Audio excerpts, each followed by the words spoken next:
merchandising social é a introdução intencional de temas sociais, de temas educativos dentro da novela ou de outros programas de TV. Quer dizer, há uma intencionalidade da equipe técnica, incluindo aí, evidentemente, os autores, mas não só, para que, em função do desenvolvimento daquele programa, alguns temas possam ser legitimamente tratados. Quando nós falamos isso em relação à novela, nós estamos falando na exploração desses temas em tramas paralelas ou na trama principal. Então, há espaço sempre para alguma questão ser tratada e é uma grande contribuição à educação popular, à educação de massa de uma maneira geral. A recepção ela é muito positiva e, na minha opinião, ela inclusive contribui para a maior audiência da novela e o aumento de comentários positivos, principalmente nas mídias sociais, nas novelas, porque as pessoas também querem ver as coisas que funcionam, querem ver as coisas que dão certo, querem ver os exemplos positivos, e quando a novela traz esses assuntos, elas não só veem, como discutem em família. Isso é uma característica muito interessante. Dos programas de TV, a novela é aquele que é mais assistido pelo grupo familiar ao mesmo tempo. E é muito comum ela suscitar discussões entre as pessoas que estão vendo ou posteriormente na vida social da pessoa de uma maneira geral. Quer dizer, discute-se o que está acontecendo na novela. E quando ela está tratando um tema positivo, essa regra continua válida. Então nós temos não só aquela ação direta que ocorre no momento da emissão, mas também uma transmídia, né? Uma utilização daquela temática em várias outras ações de comunicação, seja ela interpessoal, ou seja, entrevistas, jornais, etc. E até mesmo, muitas vezes, influindo até em legislação. Nós temos alguns exemplos de novelas brasileiras que alteraram a legislação de alguns países, como é o caso de Cuba, com os paladares. Cuba criou os paladares, que é uma espécie de pensão inspirado numa novela brasileira que passou lá, onde a personagem desenvolvia esse trabalho, começou fazendo comida em casa como uma pensão familiar, isso se alastrou, ela virou uma grande empresária, e em Cuba isso virou um negócio que chegou a ser regulamentado pela lei local, porque como a iniciativa privada lá tem muitas restrições, Fidel Castro era fã da novela e achou que podia deixar isso acontecer. Então, influi de fato no comportamento das pessoas e, no caso, de uma forma positiva. Quando foi feita uma campanha para se buscar crianças desaparecidas, que se deu um efeito que eu chamo de realisia, é quando realidade e fantasia se misturam de uma forma que você já não sabe o que é a realidade e o que é fantasia, porque aquilo é real. As pessoas iam para a escadaria da Câmara de Vereadores no Rio com cartazes sobre as crianças desaparecidas. E, de repente, a personagem da novela vai para lá e participa e, junto com a história dela, que evidentemente era ficção, são contadas uma série de histórias reais. Então, isso teve um efeito muito grande, porque várias outras mídias não tradicionais adotaram essa mesma técnica e por exemplo, pedágio de carro em rodovia passou a ter foto de criança desaparecida, caixa de sapato passou a ter foto de criança desaparecida, saco de leite passou a ter foto, e isso fez com que um número bastante grande de crianças fossem encontradas, né? Também na questão de laço de família ficou clássico o exemplo da leucemia, onde a doação de medula, que tinha um volume na faixa de 20, 30 mensais, passou para mais de 900 doações mensais. Terminando a novela, esse efeito diminui, mas ele não vem para o patamar que estava. Tá? Ele sai daqui, vem aqui e estabiliza aqui. Por exemplo, numa faixa de 400, 500, portanto, 20, 30 vezes mais do que estava antes. Quer dizer, é um disparador de consciência. O merchandising tem essa característica, ele faz com que as pessoas, exemplificadamente, saibam que elas também podem fazer diferença e basta ter um comportamento parecido com aquele que os personagens estão tendo. Em 89, que desenvolveu-se todo um trabalho em relação a alcoolismo. A Renata Sorrah fazia uma personagem, e essa personagem era alcoólatra, entrava nos Alcoólicos Anônimos, e toda a sequência do que acontecia na realidade dentro dos Alcoólicos Anônimos era um tratado na novela, estimulando as pessoas que tinham esse mesmo problema buscarem tratamento. E isto foi um exemplo dos primeiros que nós podemos chamar que criou uma cultura interna. Hoje, o merchandising social é um departamento dentro da Globo. Quer dizer, tem pessoas responsáveis, tem coordenadores, tem softwares específicos de acompanhamento, e é uma política da organização, não é mais uma vontade exclusivamente de um ou de outro autor, que evidentemente conta muito, mas existe uma orientação geral. Todas as novelas hoje têm um componente de merchandising social. Então, nós temos, de fato, que considerar que essa metodologia se instalou e criou uma cultura televisiva que traz uns resultados bem surpreendentes. Desde esse momento, em 89, 90, até hoje, todas as novelas têm, e é comum, ao lermos uma sinopse, a sinopse estabelecer quais são as ações de merchandising social que ela vai explorar. Olha, não é feito só em novela, não. Muitas vezes, alguns programas populares reinterpretam algum acontecimento, trazem para uma linguagem popular aquilo que foi tratado ou pelo jornal, ou pela revista, ou pela própria televisão, de uma maneira, digamos, jornalística, ou mesmo na ficção. Quer dizer, é como se você tivesse um programa, desses programas muito mais interativos, com auditório, etc., que fosse parte da pauta dele discutir aquilo que foi tratado numa novela ou numa revista e tal. Então, por exemplo, as pessoas não estão entendendo direito o que é a Operação Lava Jato, vamos trazer para a realidade de hoje.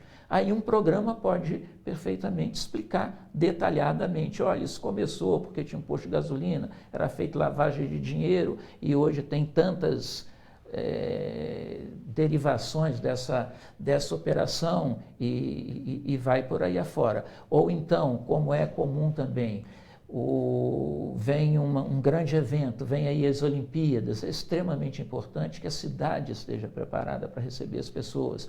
Então, espero que todos os programas deem uma contribuição, mostrando, olha, como fazer, como atender bem o turista, como é que você presta uma informação, como é que atende, como é que faz com que a pessoa se sinta à vontade, enfim.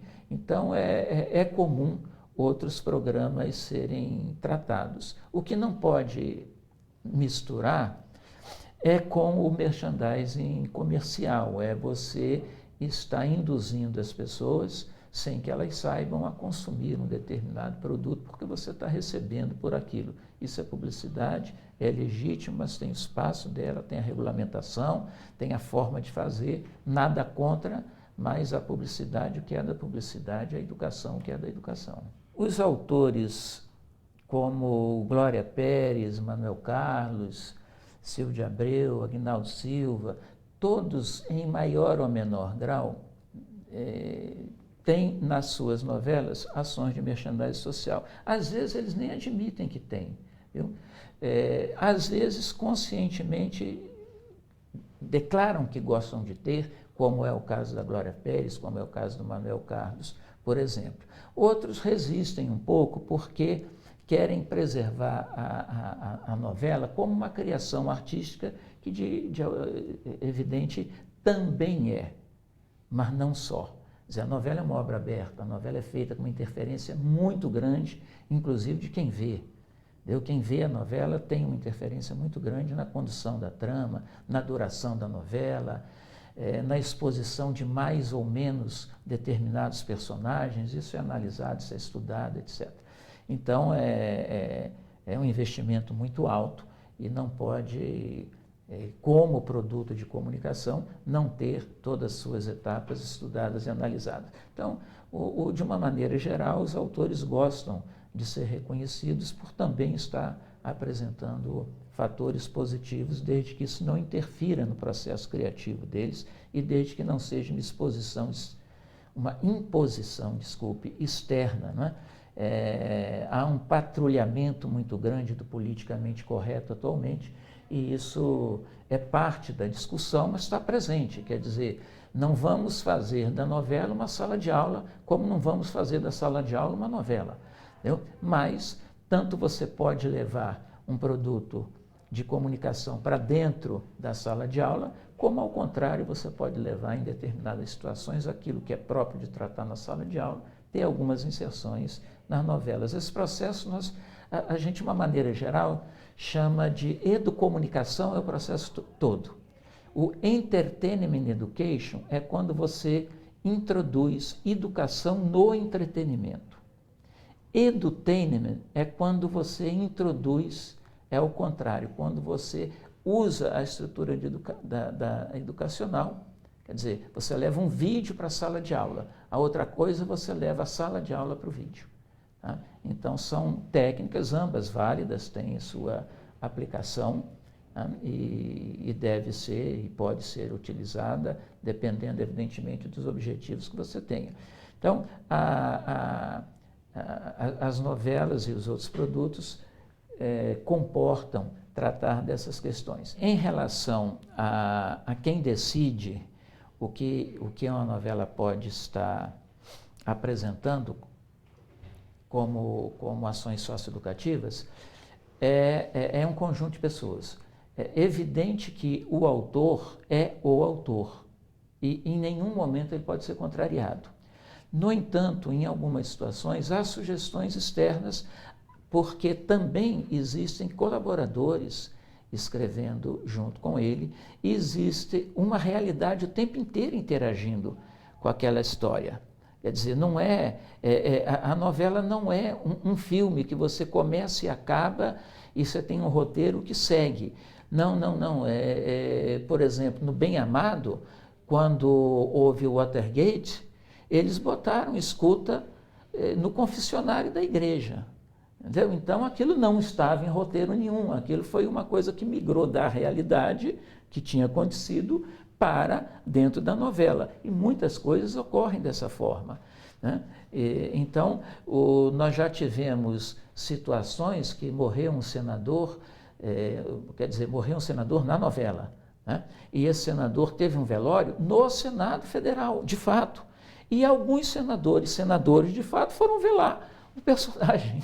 Entendeu? Então, é uma mistura de ficção com realidade, e os autores e a estrutura toda de produção de uma novela está voltada para isso. É muito, só conhecendo alguns detalhes que a gente entende exatamente o que é um trabalho de equipe. Evidente, tem o autor, é a pessoa central, é a figura central, mas é extremamente importante o figurino, é extremamente importante a cenografia e todos os demais componentes que, no final, entregam como produto uma novela. E todas essas pessoas, de alguma forma, podem e muitas vezes participam. Às vezes você vai ter um cartaz chamando a atenção de uma data ou de uma campanha, e aquilo pode ter sido iniciativa da cenografia com a anuência do diretor, com a anuência do autor. Quando a novela tem mais ações de merchandising social, ela também tem mais ações de merchandising comercial. Isso é uma constatação, quer dizer, não é uma ação programada, planejada, ela não é feita para isso. Mas, ao fazer um retrospecto, digamos, dos últimos 10 anos, nós vamos verificar que a presença do merchandising social indiretamente promove a possibilidade de ter mais merchandising comercial. Depois disso descoberto, é muito fácil entender. Se você tem personagens do bem, pessoas fazendo personagens, propondo ações de interesse público, com grande empatia da população. Os anunciantes veem aquilo como uma oportunidade de colarem naquela situação seus produtos, né? Então, isso vai ocorrer. Também, tanto no merchandising comercial quanto no merchandising social, existem momentos dentro da novela que são mais próprios para que eles ocorram, né? Quando há uma necessidade, o que eles chamam barriga da novela, tem que esticar a partir do capítulo 60, por aí até o capítulo 100, 120, entendeu? A história não pode andar muito, ela tem que ficar indo e voltando, porque senão você conclui e acaba a novela e não pode. Então, é a hora das tramas paralelas crescerem. Então, é a hora do merchandising social ter um espaço maior e é a hora do merchandising comercial também ter mais chances de terem cenas mais prolongadas, uma presença no vídeo maior. Então, conscientemente ou não, isso tem sido observado. É curioso nós observarmos que o espaço editorial tem sido utilizado como agente de introdução de temas, de situações, de defesas de causa ou mesmo de vendas de produto, né? É uma espécie de invasão da publicidade no espaço editorial. Eu costumo dizer que antes se comprava a revista pela capa, por exemplo, ou você olhava a primeira página do jornal e tinha ou não interesse naquilo que ia dentro. Hoje é o contrário, hoje a revista que vende a capa, não é a capa que vende a revista. Então você, na realidade, tem uma mistura muitas vezes, e às vezes com uma certa habilidade de colocar aquilo mais disfarçado possível para que uma publicidade seja consumida como uma matéria editorial. Evidentemente isso é condenável, isso eticamente não recomendamos que isso ocorra, que as pessoas tenham muito claro o que é uma matéria editorial. Isso compromete completamente o prestígio do meio de comunicação, né? Infelizmente, a manipulação de conteúdos muitas vezes leva a essa busca de utilização, seja por razões ideológicas, por razões religiosas, enfim. A motivação pode variar, mas o fim é o mesmo. Dar como notícia aquilo que não passa de propaganda.